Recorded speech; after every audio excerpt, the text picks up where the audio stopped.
to welcome you all to this session to discuss on the topic, the HR's role in leading digital change in the pension fund industry. Without further ado, I'd like to go straight into introductions. My name is Vivian Okoye, and I'll be your host for today's session. And I'll go right into introducing our speakers who have joined us today. And the spotlight goes to Kennedy Naji. Kennedy, currently the head of human resources at Veritas Glanville's Pension. Kennedy is a seasoned HR professional with nearly a decade of experience, known for his strategic and people-centered approach to human resource management. He has spoken at leading institutions, holds degrees in business administration and managerial psychology, and is certified in HR, a member of top professional bodies such as the Chartered Institute of Personnel Management and the Association of Elite Human Resource Professionals. Kennedy is also active in leadership and mentorship initiatives. He is dedicated to building empowering workplace cultures and advancing the HR profession. Welcome, Kennedy. Thank you. Thank you very much, Vivian. Thank you for having me on the call. It's a pleasure. You're most welcome. Moving on, we've got Raymond Akinfolari, currently the head of learning and talent management at Axon Mansard. He provides recommendable expertise in learning and development, organizational development, talent operations, program management, research, data analysis, business intelligence, project management, and customer relationship management. Raymond has 10 plus years in multi-industry experience in various sectors such as IT, edutech, fintech, FMCG, and management consulting, primarily as learning and development specialist.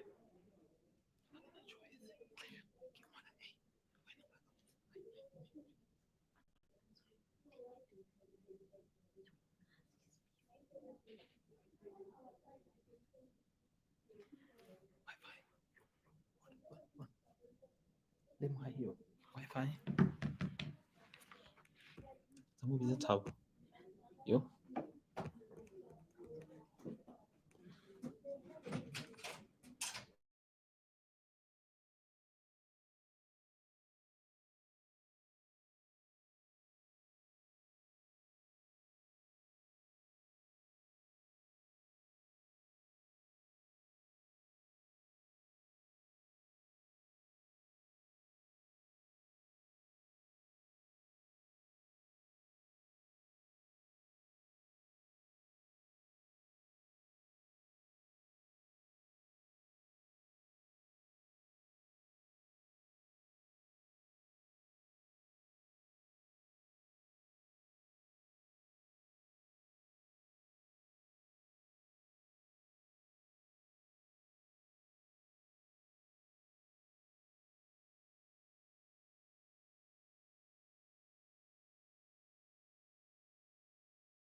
that the organization actually operates. For pension industry, it is actually strictly regulated by PENCOM. So you have circulars, coming up from time to time, and you need to adopt those circulars and put all your HR strategies to align, with it. Having an understanding of your business and also the regulator would help HR professionals to be able to implement all the HR strategies for those strategies to be able to meet the goals and objectives of the organization. Another skill that HR professional they need to have is actually you need to be financial literacy, because that's also very important. You need to know how your organization actually generates income, so that for when you are preparing all your HR budget, you will be able to align it with the income of the organization for you to be able to achieve the things that you needed to achieve. For HR professionals too, in this digital age, you need to be conversant with all the HR technologies. The good part of it and what makes us to now be in the forefront of decision making in the organization is actually as a result of the advent of the technology, which has taken all the traditional functions, administrative functions away, that now allow us to focus more on the value driven, of the business. So for HR leaders, we need to also be comfortable with using technologies to drive most of our functions in terms of using the HR information systems, your automated tracking systems for recruitment and selection, and also other, HR applications that we have. So as leaders, we need to be able to use that. And also part of the skills that we also need to get as professionals is also you need to lead by data. HR activities have actually gone beyond preparing a report based on emotions, right? You need to be able to prove it with data, to have a concise and accurate decision, particularly for top management decision. For leaders, we also need to be able to lead a change, right? It's a technological space. Particularly in the pension industry, probably let me use an example. When I joined, I met a lot of people that have been in the system for a very long time, right? So, but I actually brought in some changes to say the things we were doing before can't actually take us to where we're going. So we need to adopt, some changes in terms of how we actually, the architectural background of HR information system, we view it from start to finish so that it can be able to meet the current needs of the business and also for the employees. For us too, as leaders, we also need to be strategic thinking, right? For us, before we can say we want to implement any HR activities or practices that we're doing, all the traditional functions, we need to look at, the goals and objectives of the business. That's very important. So for you to be able to achieve that, you need to think it through. You need to know the impact on the business and also the employees who are actually going to meet the goals. The most important thing, part of the most skills that we need to have is also to be able to create, employee experience, because the life cycle of an employee in an organization determines how you make them feel while they're working with you, right? You want to reduce high turnover, particularly for your A players, your good hands for them leaving. You want to prevent that. So for us as professionals, we need to create, an excitement, activities that makes people actually feel, they feel fulfilled, right, in doing what they are doing. And they are actually, as they are adding value to the organization, they are also adding values to themselves. So employee experience, we need to, as professionals, it is also very important for us to have that skills. Another thing that we also need to look at is also that data privacy, because for us as HR, we sit with people's data. And normally, Either you are collecting it by hard copy or you're doing it, by your application and any other thing. Those data actually sits with you. So it is also very important for us to be able to keep that accurately, because you don't want anybody in the era of everybody wants to be a content creator, right? So you don't want anybody to pick anybody's information and go and use it as a content, right? So levels of approvers, having understanding of the policy and also educating our people to be able to know all these things is also very important. You can't take away learning, particularly because digital space is actually evolving every day. What you know today, another person is sitting down to actually do it better than you tomorrow. So when it comes to application, there is no end to it, right? You keep reviewing it and every other thing. So continuous learning and also bringing your people, up to that space is also very, very important.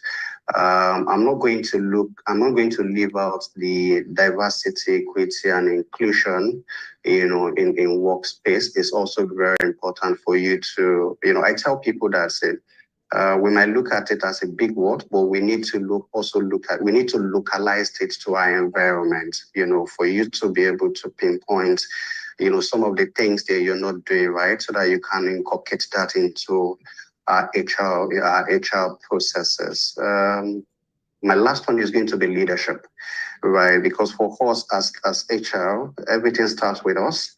The culture you want to change, you need to be able to live it, right? You need to walk the talk as HR. So leadership is also very, very key for us. Thank you. Thank you very, very much, Kolawole. That was quite a lot. I believe we all learned something. Just a quick question. I just want to, take you back. Okay. You did mention about the financial aspect. Yes, Can you please give more light on why HR professionals, right, should have knowledge of the financial aspect of the business? Okay. Thank you so much, Vivian. Okay, so I tell people that as HR leaders or professional, you need to be friends with your CFO. you can't be an enemy to your CFO, right, or your head of accounts, because from there you will be able to actually see what actually comes into the business in terms of income generation and also the expense. I tell people, I advise people that for us as HR professionals, for people that don't have maybe accounting background, you need to go and learn finance for non-financial managers, right? So that when you're seeing the books, you're seeing the entries, the debit, the cash book, and every other thing, you can also be able to interpret that. So because from experience, getting when you prepare budgets and you're submitting to the management, they are looking at that budget as, oh, this budget is big and the like. So it also helps you as HR to be able to plan well, right? When you plan to say, okay, this is from the records that you get from the finance team, this is what we were able to make maybe in this quarter. So if I push this budget, well, am I going to get it approved at that point in time? You will be able, to be able to do that. And also another important thing that you also need for us to also be, financial literate as HR professional is that because everybody that you bring into the system. Okay, so the way it actually works in our organization is everybody that HR brings into the system, their performance actually tied, to my own performance, right? So I want to know. So in terms of sales, it's actually a bit easy. I want to know what this person is actually being able to bring into the system. For the service unit, I want to know the timing for you to be able to, to achieve what the goals that have been set for each department, and also, I need to know that. So, and I need to be able to tie that into figures. So that's why it is also very important for us as HR to also be, to be financial literate. And also, for when you are in management meetings, you don't just want to sit down and just be looking when they are talking about numbers, right? You should be able to contribute because the success of the business is also part of your major responsibilities. And that's why it is also very, very important for us to be financially literate as HR professionals. Thank you very much, Thank you, Kolawole. That was quite insightful. So my next question goes to Edith. Edith, please, can you tell us, in driving digital change, how do you align HR strategy with the business goals in the pension fund industry? Thank you very much, Vivian. Great question. I will just take that question from a somewhat practical perspective. So I came into pensions from outside. I wasn't in pensions before now, even though I played a major role in setting up the HR function for two insurance entities, and I managed one for a period. But coming into pensions, the first thing that I did was to try to understand the industry, understand what obtains, what has been happening, who are the key players in the industry, what are the numbers like. Today, Kolawole spoke about numbers. They looked at the numbers of different PFEs and what they were doing, just to try to understand the structure and how things flow within. But very early on, it's very important for HR professionals to know that they have to have the seats on the table. You can't drive strategy. You can't drive any, you can't prefer solutions effectively when you don't have a seat at the table. And having a seat at the table allows you to see the big picture. You can tell where your MD is going through. You can tell what the shareholders have in mind for the business. You can tell where the board, the mindset of the board of directors. And with all of that, you have to sit down and look at all of that, and then also dig deep into the company strategy itself, and how to understand where the company is going to. What do we want to achieve? Why are we even in business? Why did we, come into pensions and all? And then from that point, it prepared me to begin to develop the right HR strategy.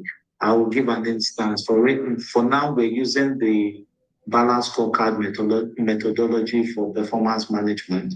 And one of the things that drove the selection of that model was because of the ability to measure contributions in terms of innovation and product development. And so we have included innovation, product development as part of KPI for staff, just to steer up that desire for them to innovate and add value to the business. But the most important thing is really to understand the business, understand the industry, understand where we are going to, understand client frustrations also, the customers within that space. What are they going through? What is the process flow within the business? How do things flow from one department to the other department?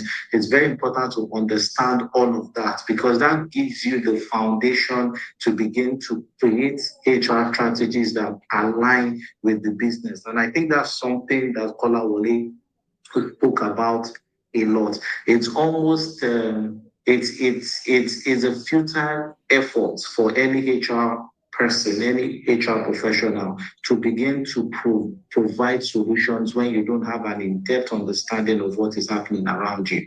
And that's one of the challenges a lot of HR people have. And the second one is you need to position HR as a business support unit, not one that's just focused on hiring and firing and recruitment and keeping records. Is beyond that. I often tell some of the people I coach and mentor that HR, the success of HR is defined in the success of the business. If the business does well, HR has done well. If the business doesn't do well, then HR equally is not doing well. And the only way you can add that value and align your strategy effectively to the business is to understand it in detail. You need to understand the numbers. you need to understand the departments, you need to understand the policies and processes, you need to understand what is obtainable on a day-to-day basis, what is the flow of work, what do people do on a daily basis, and then tie it back and say, okay, does this align with where the business wants to go to? Does it align with the vision, the objectives of where we want to go to? I recall there was somewhere I worked with at some point, and we went into a graduate training program, and we went into that program because we did a very detailed analysis of the business. And one of the solutions we then came up with was that the graduate training program will be an enforcer for us at that time. But if we did not go in detail to begin to check, okay, what are the issues, where is the business going to, what do we want to achieve, we probably would have not come up with that solution. And that solution was quite successful because we had an almost 98% retention rate over a 3-year period. That's to tell you how effective that solution was. And after looking at where the business is going to, one of the things I did was to look at the digital strategy of the business. In terms of technology, what are we trying to achieve? What technology are we deploying? Why are we deploying this technology? What solutions are they supposed to achieve?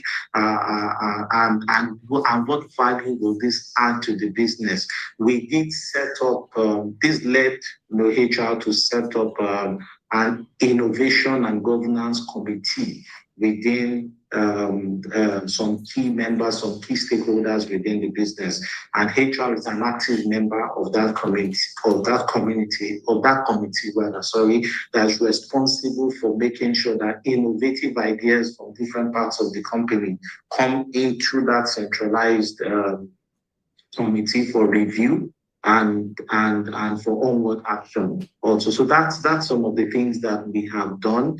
One of the things we also did after looking at our strategy in detail was to come up with a learning and development model at an early stage that will focus on transfer of knowledge within the company. But at the core of it, the very foundation of it is, if you don't understand the sector, the business, the direction your MD is going to, the position of the board of directors and shareholders, along with the numbers. Kola always spoke to numbers a lot.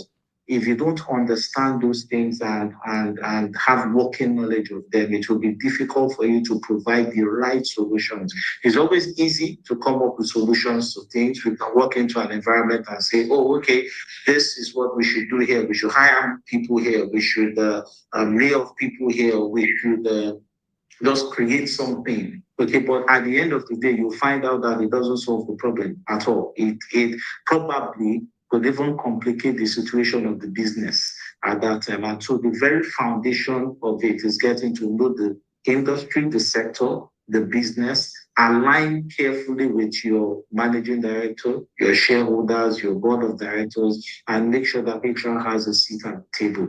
With the information you get from all this, positions you to better provide the right HR strategy to support the business. Thank you.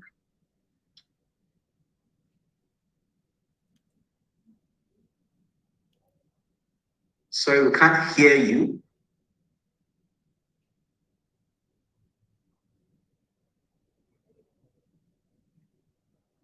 No, we still can't hear you.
No.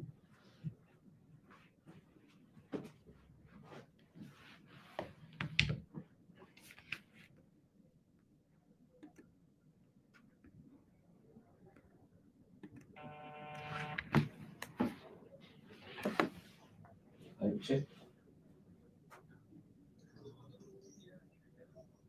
Yes. What happened?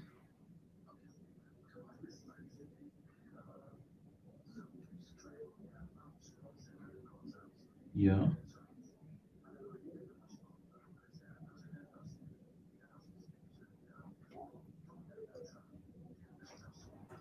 Okay. Okay. Right. I'll do that now.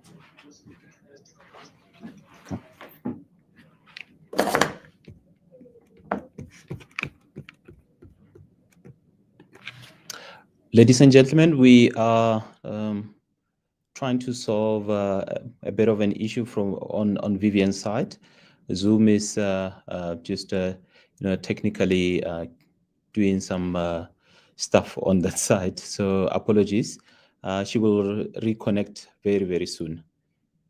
We're working on that. Apologies.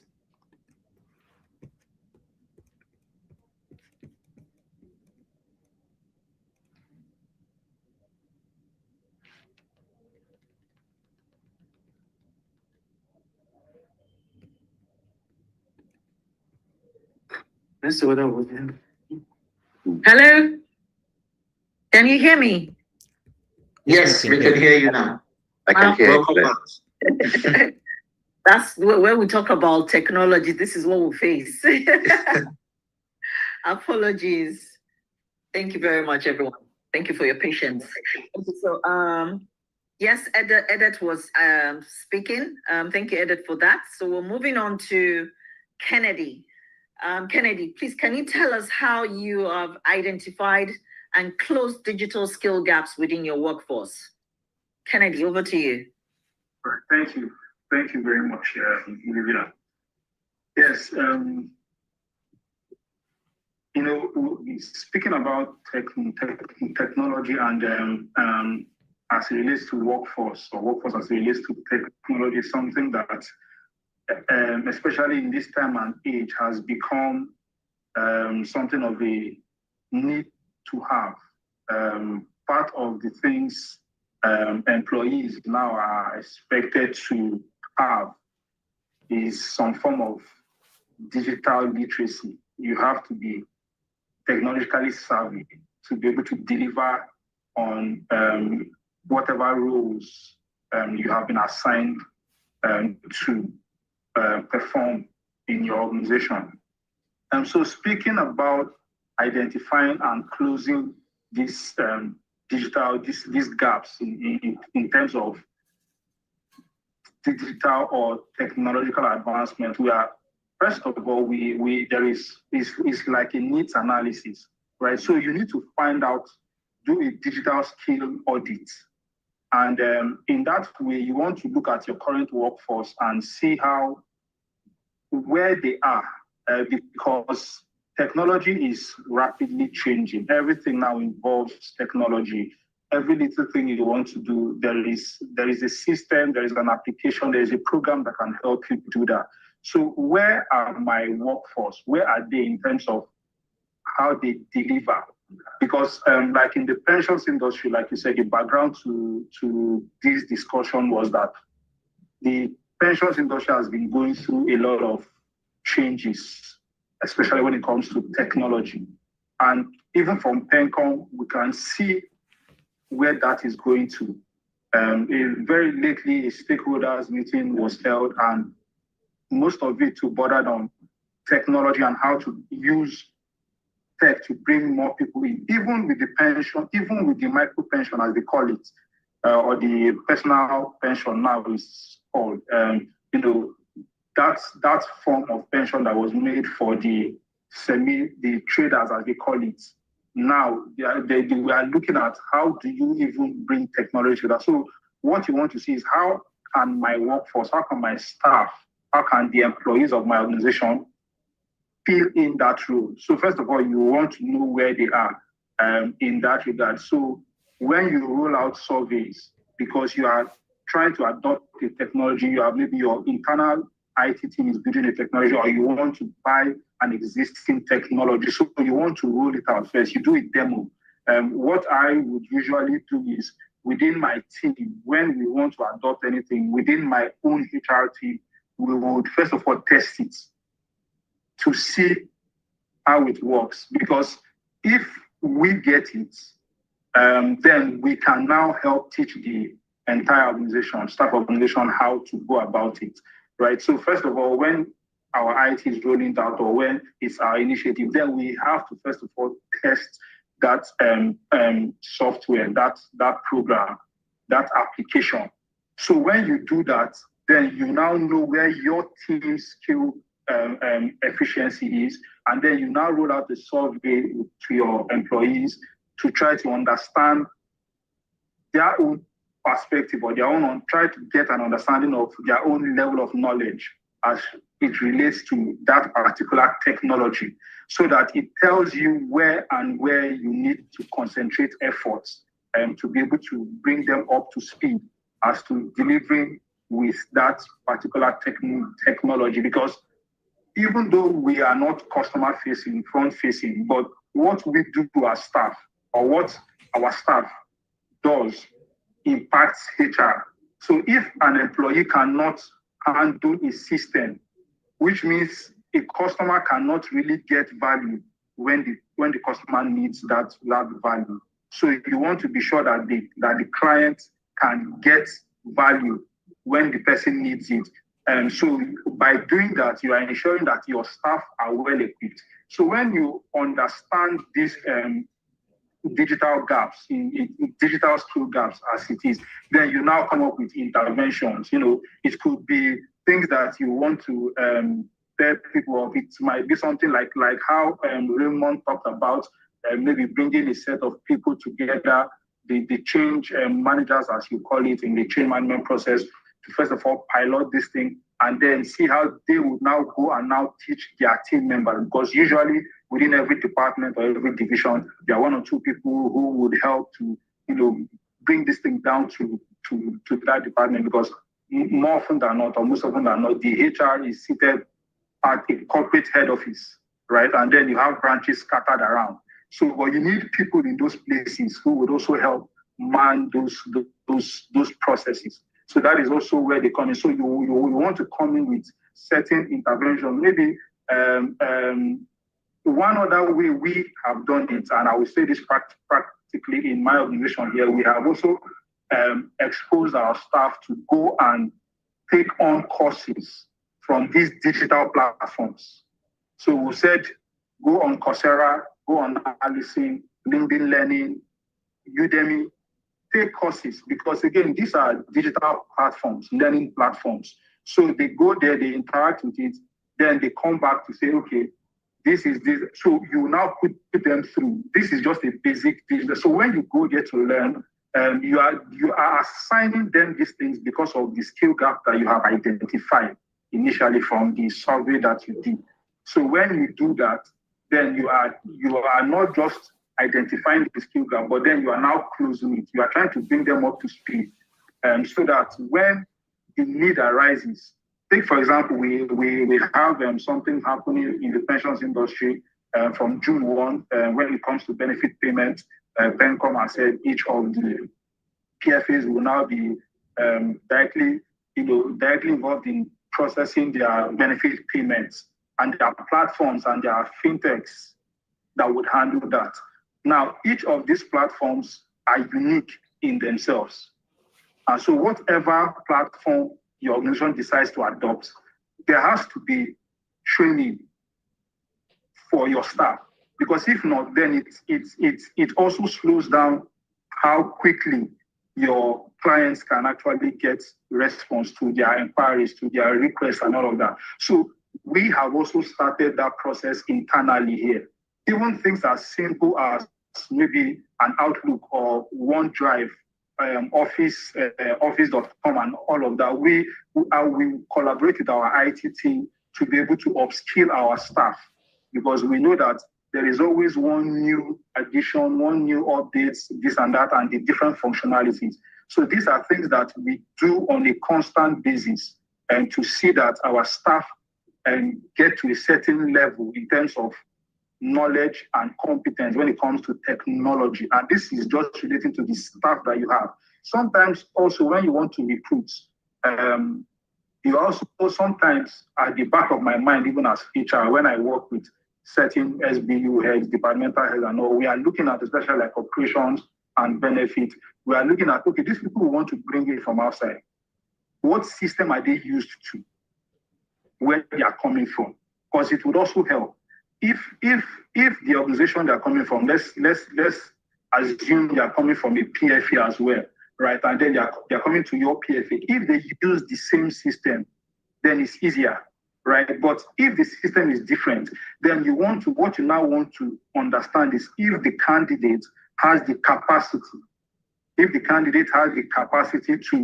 to learn on the go, the capacity. Once you have that, then it's just a matter of time. The person can be brushed up and then he's able to, this is when you're bringing someone from outside. What you want to know is if the person has the capacity and is technologically savvy enough to learn on the go.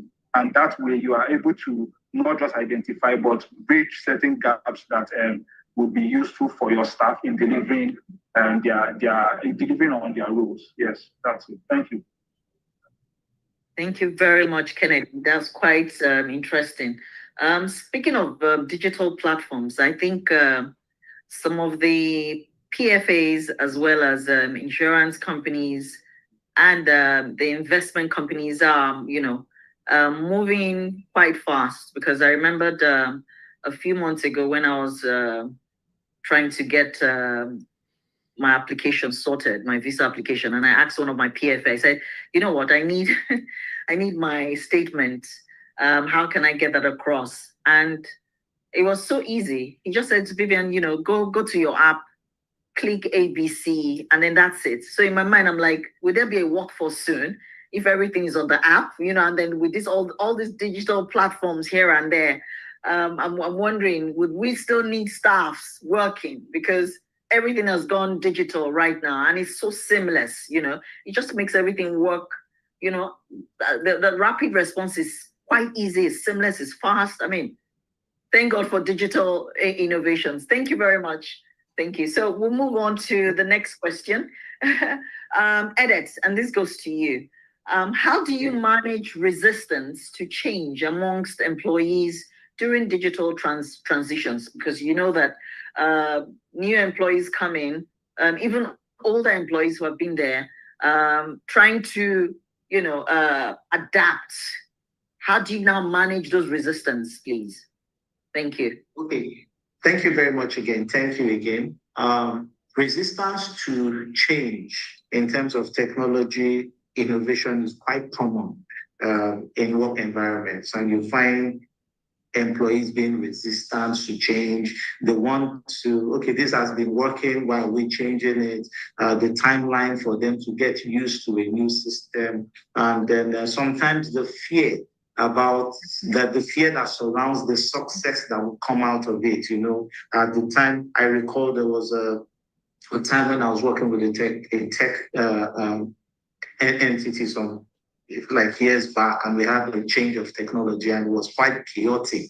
And some employees were like, this is why we shouldn't have changed it. We should have remained the same. We shouldn't have changed it. Okay. But from my experience, having driven a few HR technology projects, I strongly believe that the resistance comes from poor stakeholder management and not carrying employees along the change process. A lot of times at the high level, there are conversations and discussions around the processes and procedures and the need for change. And sometimes these proposals come from IT and the change is effected.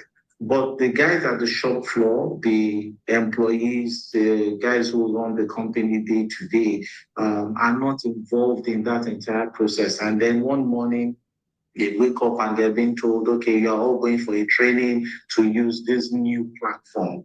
And then the resistance sets in. So what I have learned to do is very early on is to have employees involved in the entire process from start to finish. First, do we need to change the current system and then get their buy-in? And then from there, we then move into, okay, what do we move to, or where do we move to, and how do we redefine what we want?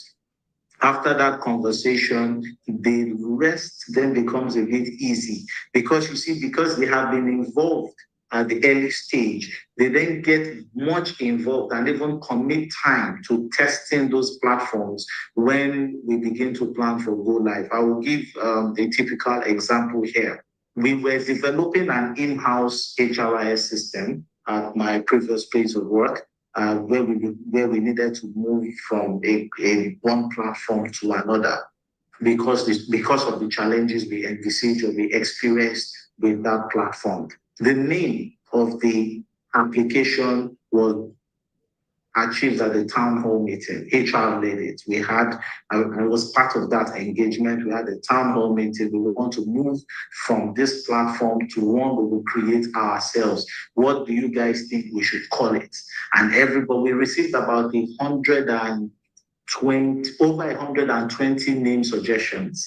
And then everybody was involved in drilling it down to 5 before the management then selected the name that they wanted. And then departments began to bring inputs. They started having, without anyone driving them, they were having their own sub-meetings where they say, okay, this platform is coming up.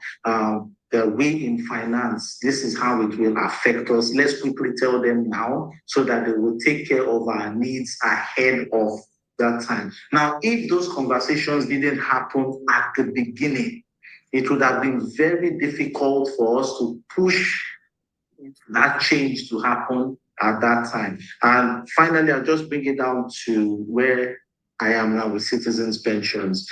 We brought in the new PFA, right? We're just a few months in business.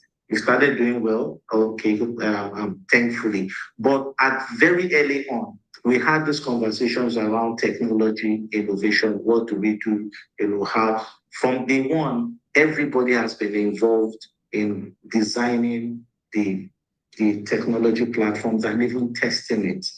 We have a WhatsApp platform from which you can get your statements, and everybody was involved in it. We got the name together, we designed it together. IT is constantly engaging HR. HR is engaged, is talking to staff and all. So where I'm heading to all of this is to manage resistance to change.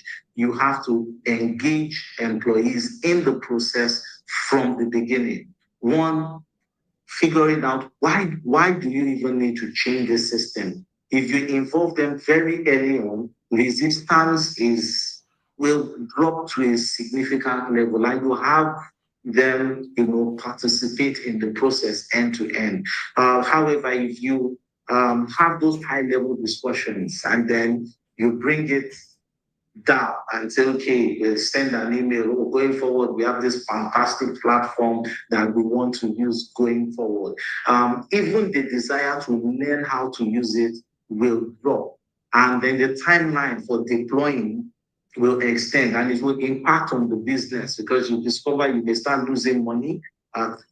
Clients these days are very impatient. Within a twinkle of an eye, someone can move from one PFA to the next. And then in the midst of all of this, we're working on our competency framework and injecting the technology bits into it, such that very early on, you know that your role requires you to constantly bring innovative ideas into your department. You're not just in the department to push files and do your routine work, but you are also involved in making suggestions on how to improve the technology we use, and not just technology now, even our day-to-day processes. Thank you. Thank you very much, Edith, for answering that question. I see that as much as you have said how new you guys are, I can tell that you've done a lot already. Well done. Thank you. Thank you. Moving on, this goes to Raymond.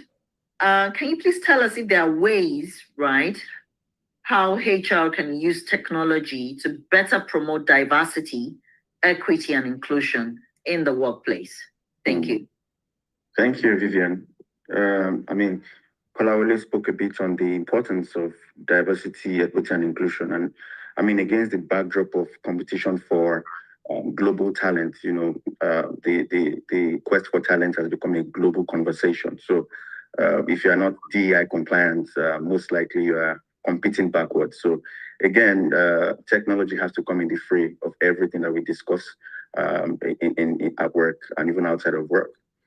First, in my mind, you want to enhance data analytics to drive decision making. You want to utilize HR analytics platforms to collect and analyze data on employee demographics, turnover rates, promotions, compensation. And here's how you want to do it. You want to uncover the differences in promotion rates, for instance, or salary levels across different genders or ethnic groups. Now, the focus is on the cadres, right? The diversity cadres. So maybe women versus men, maybe Gen Z versus millennials versus older people, maybe 0 to 5 years experience versus 5 to 10 years experience, and all of that. You want to have data structures that are able to cascade your analysis across those different cadres before you're able to take a meaningful decision. And then based on these insights, you begin to develop what's referred to as targeted diversity and inclusion initiatives, right? You go back to management to say, based on analysis of this particular phenomenon across this cadre, we believe we are not balancing the weight enough, and then we want to move the needle a bit forward in this direction. You also want to create inclusive digital platforms and tools. It's very important, and that's where we have to spend a bit of money. If we are not as digitally compliant as we should be in terms of driving certain DI initiatives, the onus lies on us as a company to justify that spend and take it up to management to be able to do things better. You want to develop internal communication and collaboration platforms. So for instance, Google, Microsoft, they all have very, very bespoke, in-depth communication platforms that you can even use. And if you think that those platforms are not even enough for your own business use, you can go outside of that and begin to source for platforms that can enable collaboration in an inclusive manner. So take, for instance, you work for a global company where communication is asynchronous, right? You send a mail 8 a.m., someone is receiving the mail at 2 p.m., his own 8 a.m. time. You want to ensure that there are communication tools that break that divide, break that silo, else you are speaking to yourself and then everyone is just working out of his own region. So again, maybe for people that have vision or hearing impairments, technologies that drive inclusion and that help everyone have access to communication at whatever level is very important. That's why I said, if you need to spend a bit more money than you're spending now, you have to look at it and then justify the spend. And finally, you want to also deliver personalized learning experiences. And this is where AI comes in. Learning is moving from traditional teaching methods. We are right now in the LMS phase of learning, where everybody just goes to a central e-learning platform and get things done faster, by bits and on demand. But we're moving to, with the incorporation of AI, what we now refer to as a learning knowledge management system rather than a learning management system. And the key difference is you have a central hub of everything that is required to make the company work. You have a central learning hub of everything. You talk about HR processes, you talk about technological processes, you talk about whatever process it is. So it's kind of like an e-library. You refer to it as an e-library. And then with the use of AI, I can go to that knowledge management system, put in my questions, the way I put in my questions on ChatGPT, and get my answers, right? So there isn't, or there aren't many LMS systems that have the capacity to do that, but that's where learning is moving to now. And if we don't move there quickly, it will then mean that nobody's going on my LMS to learn. Everyone is just going to ChatGPT and DeepSeek because they will appear to provide better answers faster than my learning management system. So we also have to think of how because that way it's more personalized to everyone. And everyone owns ChatGPT in a personalized way. I use it in a personalized way. Vivian uses it in a personalized way. The experience is personalized. And as much as possible, you also want to ensure that that learning is very, very personified. And the only way to do that is to move from the LMS system of things to the knowledge management system of things. I think across those three major categories, we can begin to push the needle in terms of using tech to really promote diversity, equity, and inclusion in the workplace. Thank you. Thank you, Raymond. That was quite insightful. Could you please, throw more light? What could be the challenges that would hinder the creation of inclusive digital platforms in your workplace? So first of all, I don't know if it was Edith, speaking to resistance to change. I mean, again, it's more of a philosophy than a technical skill. So at the level of stakeholder management, we have to get things right. And the only way to get things right is to get people's buy-in. And so one major hindrance really is that people don't see that it benefits them. There are a lot of things that get done faster when people see the benefits, when people see what they would benefit from getting involved in those things, 50, 60% of the time. So you want to create a framework that embeds buying conversations and that, entrenches, enforces, enables buying conversations with any sort of, digital inclusion using tech. I mean, again, it's context by context. AXA Mansard may be different from VG pensions or maybe even citizens' pensions in this regard. So you must have that context to it. What are the nuances in our company? What are the differences? What makes us unique as a company technologically? What makes us unique? Are we 60% non-DEI? How many impaired people do we have in our organization? Do we actually even need this tool at all? Or, okay, maybe we're forward-looking and saying in the next 4 or 5 years, we want to be able to be a company that can employ anybody regardless of the impairment. We need to have this conversation contextually because people need to see the buy-in. They need to I mean, not just a buzzword. It's not just because everyone is doing it, people are doing it. You usually won't get much done if it comes from that perspective. So when you break that buy-in bias, and everyone, or 80% of the people, are actually then seeing the benefits of digital inclusion using tech, and then you move to the next stage, just like Edith said, it's more of a copy and paste at that point. You allow everyone to get involved with a conversation from building, iterating, again, monitoring performance, and then maybe even coming back to check if we can improve on it. So end-to-end buying conversation is indeed very key. And if you can break that bias at the beginning, you will achieve a lot with adopting inclusion conversations with tech. Thank you very much, Raymond. Moving on, I'll throw my next question to Kennedy. Kennedy, please, can you tell us how HR has supported leadership development in a tech-driven environment like yours? Okay. Yes, thank you. Thank you very much for that. I just want to also add a little to what Raymond has said. I hope I can go ahead. Just something little. Yes, thank you. So, of course, there is no, we can't have conversation these days, as it relates to HR now, without speaking about data, right? And how that helps to really get to a point where you are making informed decision across whatever thing it is that you want to do. And he talked about staff demography or employee demography and all of that in terms of technology and all of that, because for example, here in VG Pensions, from the data, we could see that our employee, the Gen Zs, from last year to this year, we saw an increase in 2%.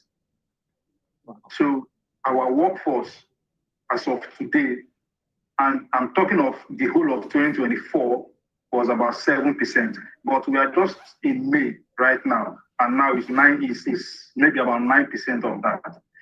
So when we get to the end of the year, what would that be? And then the question now is, if you have an increasing workforce of Gen Z, and maybe the the younger millennials, as they call it, what kind of workforce would you have?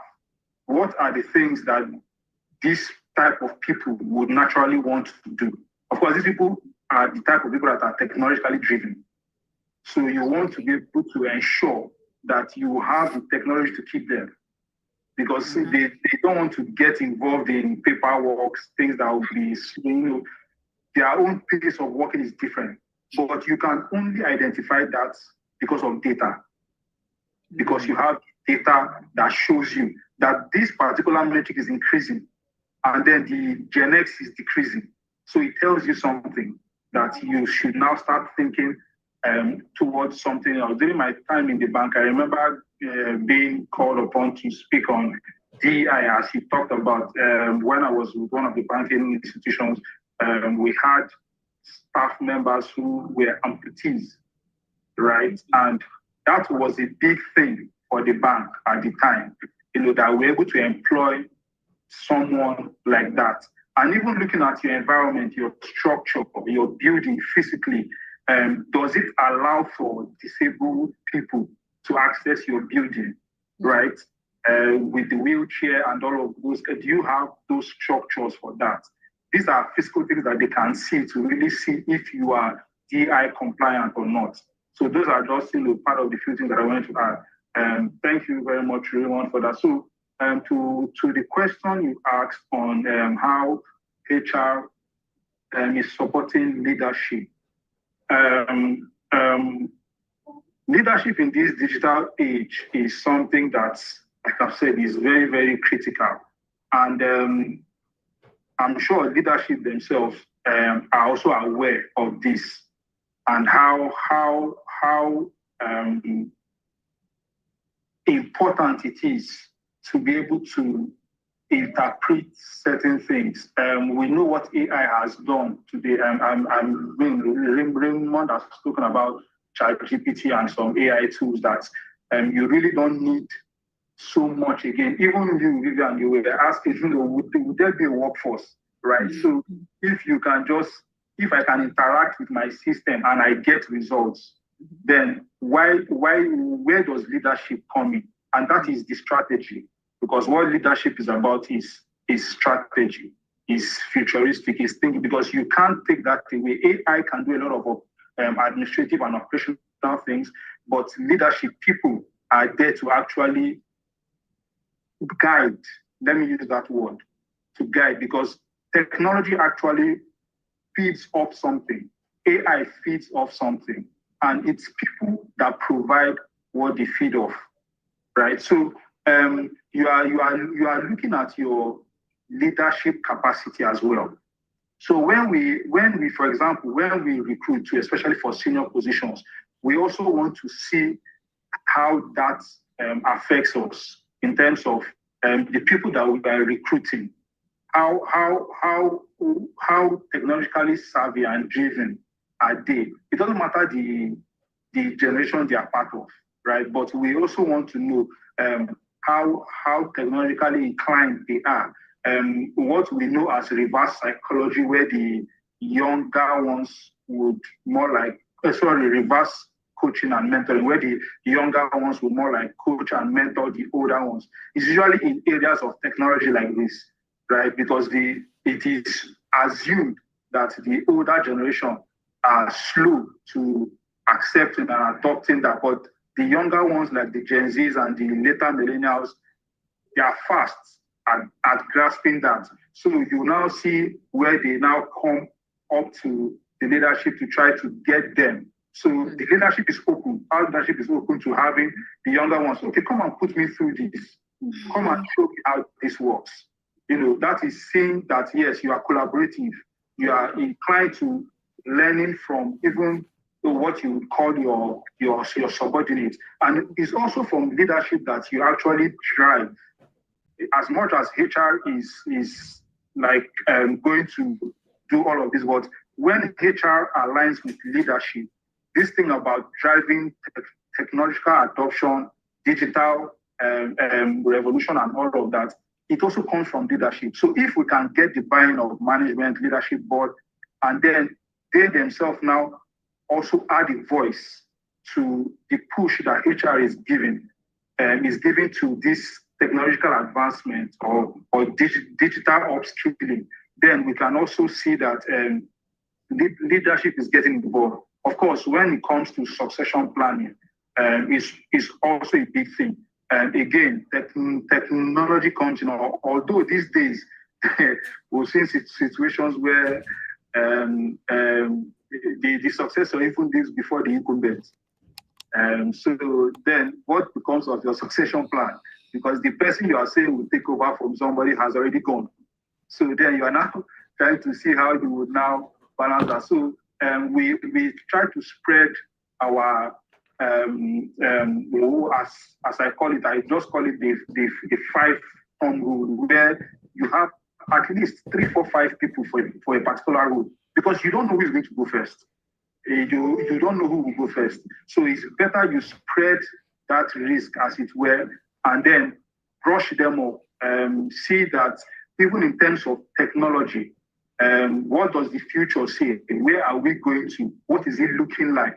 Then you now start to upskill them towards where you think is where you think this thing might be going to. So with these few points, I think if we can adopt those or these points, then we are preparing our leadership to be able to see that technology in itself is something that they can ride on to help the company achieve her set goals. Thank you. Thank you very much, Kennedy. You've said a lot. I would like to ask one question there. Is there any way that technology has been very helpful in succession planning from your own point of view? Yes. Like I said, especially when it comes to data and interaction. For me, practically speaking, or by experience, I would say in the very short term, yes, it has helped significantly in succession planning, because maybe by way of goals, because when it comes to technology, also you have what is called access. There are certain restrictions that certain systems, platforms have. Maybe a particular system might have restriction to 2, 3, 4 people per time because of certain things. We've talked about data privacy and all of that. So in the short term, you can see that, for example, if an incumbent leaves, there has to be someone that is already familiar with the system that can step in, even if it's for the short term, while you are now looking at other areas that you might want to consider, whether the person can now be the substantive head or not. But within a very short period, just so that there is no lag, so that there is no hard stop in the process of operations in the organization. You want to see that somebody else can carry on that assignment, even when there's a resignation or there's an exit of some form. So in the short term, that is practically what I have experienced and what I've seen, that yes, technology has helped in that regard. But I'm sure that there are other ways that it can also be applicable to succession planning. Yes, thank you. Thank you very much, Kennedy. All right, so I'll throw this question to Kolawole. Kolawole, are you ready for me? Yes, I'm ready for you. Okay, great. So can you tell us what role has artificial intelligence?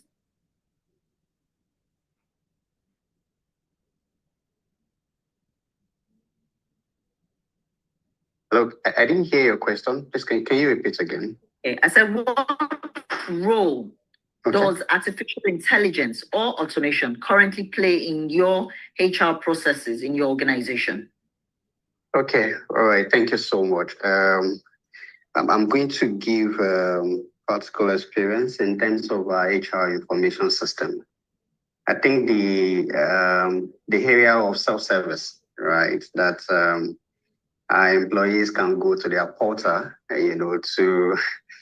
to make any request they want to make certain changes. It has actually helped a lot because we don't have a lot of people coming to HR's office to come and make requests or to come and submit documents. They can do that at their department, even at the comfort of their home. So what we get is just for us to get a prompt notification that somebody has made changes, and for us to go and review and either to approve or to seek for further clarification. AI has really helped us in that regards. And also in the area of our performance management, the way our performance management module is being built is, you have your key result areas and also your key performance indicators. And those tasks are actually categorized into daily, weekly, monthly, depending on, on the nature of the tasks that you're actually performing. So it's being done in such a way that if you're actually meant to complete a task within a week, and you're unable to complete that task, there is a notification. So I have access to that I can actually click and also get clarification from the head of the department and also the employee. And also in terms of decision making, it has really helped. The fact that I can go to the HR information system and click a button and get all the data and information that I need, for some certain decision making has really, really, really helped us in that regards. And also in terms of recruitment, right? Because for some certain roles in PFA, right, they are it's not just the regular role that you can maybe post on job borders and you get CVs like that. I think edits can actually confirm that. So the application has actually helped in terms of by the time those CVs are coming in, that I can actually impute some certain skills that I needed, and the CV pops, comes up. It helps us to save a lot of time, and also for that, it also helps in continuous recruitment. We don't need to wait till when we have vacancies. We have unsolicited CVs, people submitting their CVs, and for us to be able to, to make use of it at any point in time. AI has really helped us, and I think that's one of the things that because most of our applications are actually built internally. When we're doing the framework with the IT department, we were specific in some of those things that we needed, and all those things were actually, integrated into the application, which makes our processes to be seamless, and also for us to actually focus more on the important tasks of, the department to support the business. Thank you so much, Kolawole. Okay, so I know that we're running out of time and we've got a few more minutes to end this webinar. So we have one more question that will go around for everybody. Please, can you just wrap up the answers? And I'll start with Edit. Edit, can you please tell us what role HR plays in fostering a culture of innovation with the pension fund institutions? Okay, thank you again. HR's role actually starts with HR first.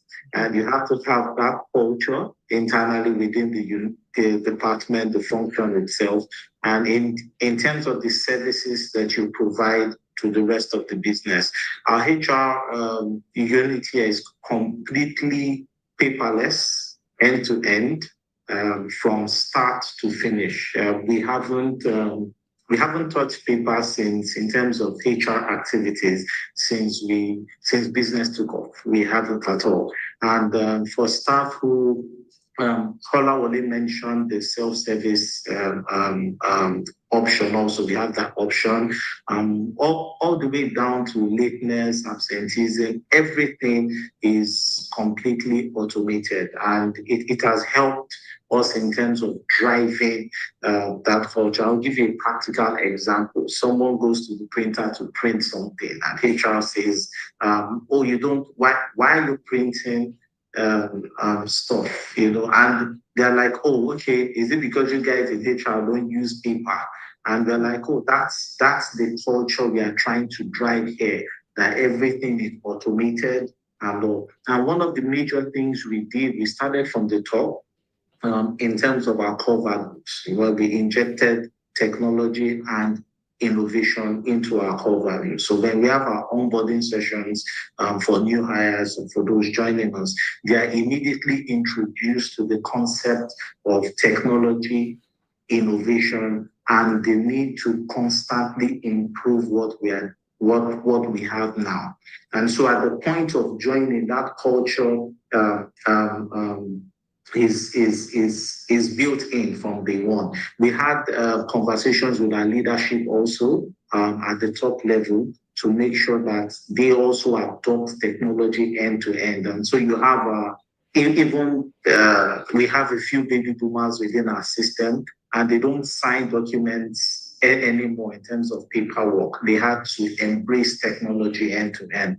And so from that point, it then cascades down to the departments where you have line managers and regional managers who then have the responsibility to make sure that technology and innovation continues to people continue to bring up ideas to support the business. All our reports, tracking and things like that is all automated. Almost nothing is done in terms of paper. So the culture is set from day one, making sure that you add it to part of the core values if you can. And I mentioned at the beginning that HR has to have a seat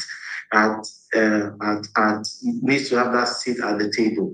And so when the core values were being designed, I was part of it, and I had a major voice in that panel that came up with the core values.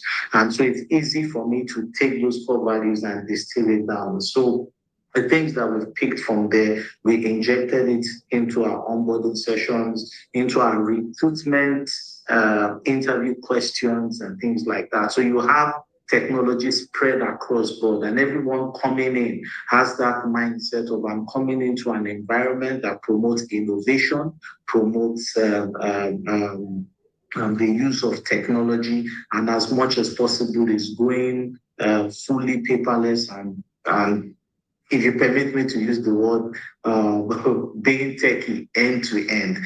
We are taking it a step further. We believe that in 1 or 2 years, we should be able to introduce AI fully such that we can predict employee performance ahead of the performance session. We are able to predict using technology and AI to say who will be qualified to take up this role in the next 4 or 5 years from now. So that culture sits well with us, but it starts from the top, injecting it into your core values, getting your management buy-in, and having them model to have them model the use of technology end to end. From that point, it's easier to take it downwards. Thank you very much. Thank you very much. You've eaten into our time. All right. Raymond, very quickly, you have to be very brief, please. In a highly regulated sector like, for instance, the insurance now, because you are from the insurance industry, how do you think you will innovate while staying compliant? Raymond. First, I'll just mention 4 things in an outline format. First things first, you want to have a deep understanding of regulatory requirements. Either by training or by peer-to-peer group discussions, or maybe even at the onboarding process. You also want to ensure that you have a team or a framework that conducts regular compliance audits, just to check against what we're doing to be sure that we're not shooting in the dark and getting our hands burnt. You also want to implement a risk management framework that ensures that in the ongoing conversations that will follow from we trying to innovate, we are also not doing things that would send us all packing at the end of the day. And finally, you want to collaborate with industry regulators and associations and ensure that your teams go out to industry conferences from time to time. They get to relate and get their knowledge updated on the nuances of the industry, what to do or not to do, etc. So along those 4 lines, I think you're able to innovate safely and move your organization to where you want to be. Thank you. Thank you very much. All right, Kolawole, Please, can you tell us very quickly, in what ways is data analytics shaping HR decision-making within your organization? Very quickly, please. Okay, thank you. So I'm just going to mention two things, particular two things. I'm going to say in terms of compensation analytics. So in December, we knew that we were going to review salaries, but the percentage we're not very sure. So I worked directly, in alignment with the head of finance.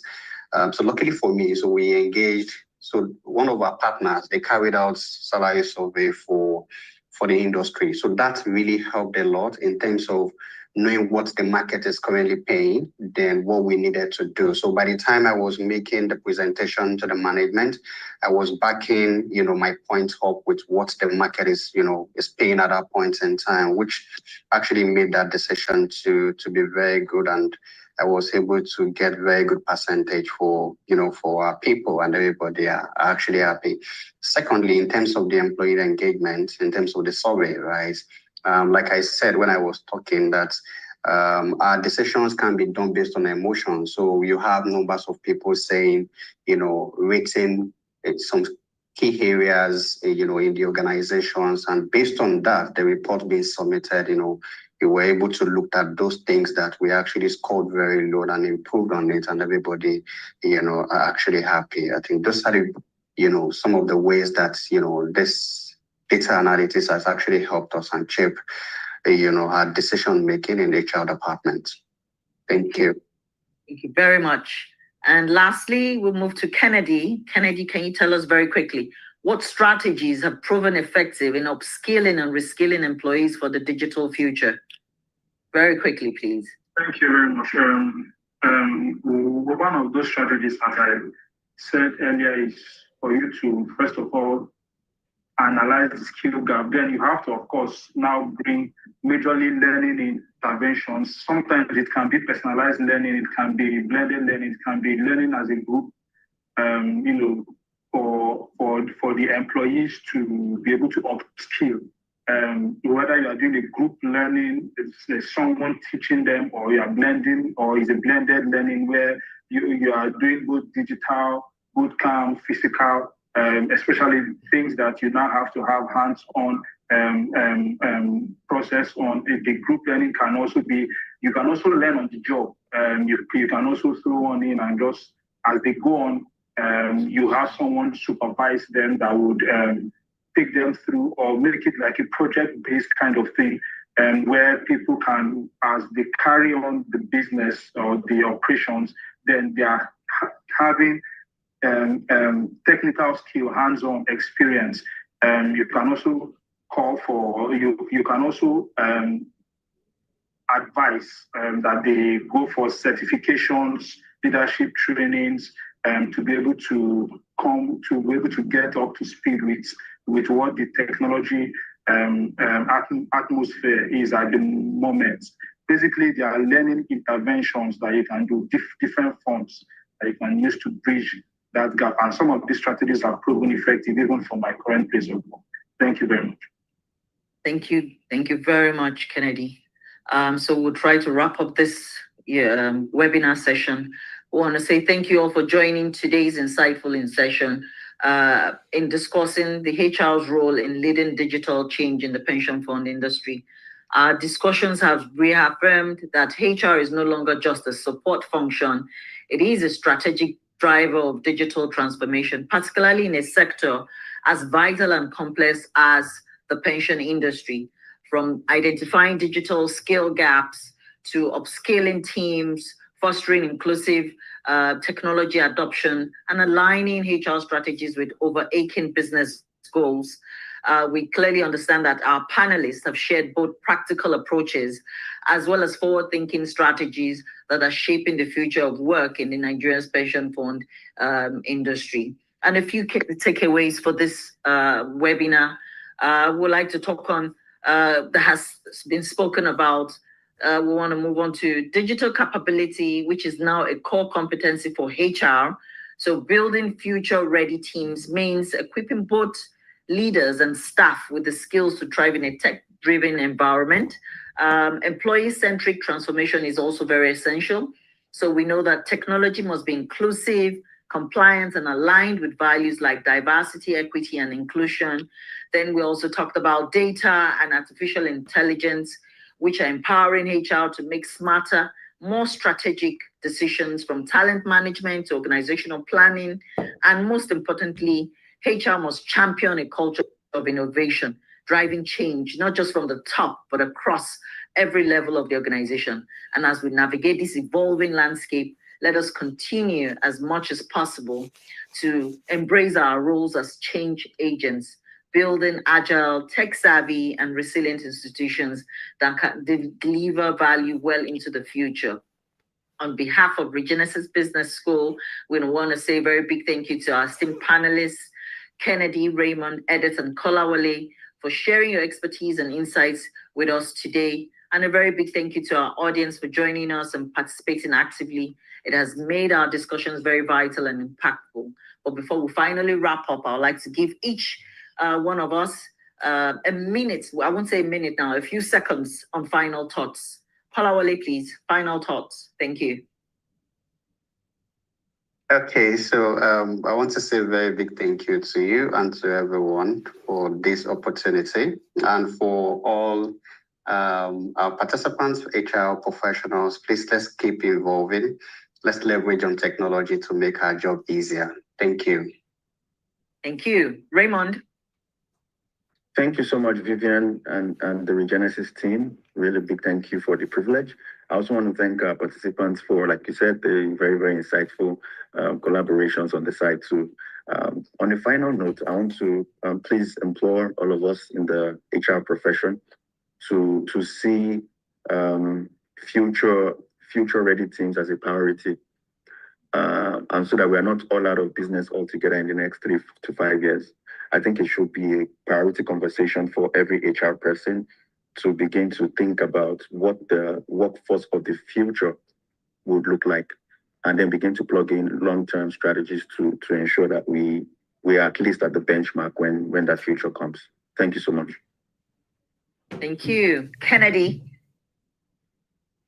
Thank you very much, Vivian. Thank you, the Regenesis team. Thank you to fellow panelists as well. So for me, it would be that HR, we should have a mindset of, a parent or a mother, more specifically, as to how you can guide your organization through changing times, and see yourself as that strategic business partner that can spread her tentacles to reach the different units, departments, divisions, and generally guide the organization as times change, which means we need to be upskilling ourselves. Thank you very much. And Edith. All right, thank you very much, Vivian. Thank you to the Regenesis team, and obviously thank you to my wife who hopped on to cheer me up. And thank you to co-panelists also. I appreciate everyone, and I learned from you all. I'll just say that we should be proactive. Just want to re-echo Raymond's position. We should be proactive, upskill, and be ready, because things are changing pretty fast, and the next 5 years will be very different from today. Thank you. Thank you, everyone, for this very insightful discussion. And on a lighter note, I'd just like to ask one last question. I mean, this is just outside of the box. What's one thing on your bucket list you haven't done yet? Raymond, very quickly. Okay, yeah, of course. Watch a match in Turin. I'm a Juventus fan, so maybe watching a match in Turin takes it for me. Yeah. Awesome, great. Kolawole. Okay, so I want to get a certification, and I've been postponing it. I think that I really need to work and get that out of the way. That's for So me. You have to do that. Kennedy. Thank you. I guess mine is as similar to Raymond. I would also like to travel out. I'm a Liverpool fan. I would like to travel out to Anfield and see. Unfortunately, this is Anfield. What is this? Thank Don't you. worry, you will never walk alone. Thank you. And finally, Edet. Thank you very much. I don't like Liverpool fans. I like to try my hands. I like to try my hands on is it bungee jumping? Where you have to, yeah, that's something that I think I need to do before time's out. Awesome. Right. Thank you guys. Thank you very well, everyone, for all the insights that we have shared today. And this brings us to the close of this event. Thank you very much and enjoy your day. Bye-bye.